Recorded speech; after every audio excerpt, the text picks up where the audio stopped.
How to use same app twice on Android. Hello everyone, welcome to this channel. I'm Emily and I'm here to help you out today. So without any delay, let's get started. So first of all, launch the settings application on your device over here. As you do that, scroll down and then tap on apps. Now as you tap on apps, here you can see the option of dual apps over here at the bottom of the screen. So tap on dual apps.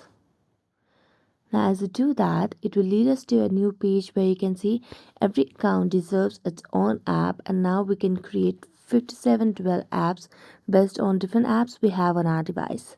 So you just need to tap on create and you'll be able to create the app clone or dual apps, and you'll be able to use the same app twice on Android. So thank you so much for watching this video. If you enjoyed watching it, don't forget to like, subscribe and hit the bell notification for more updates. That's it for today and see you next time.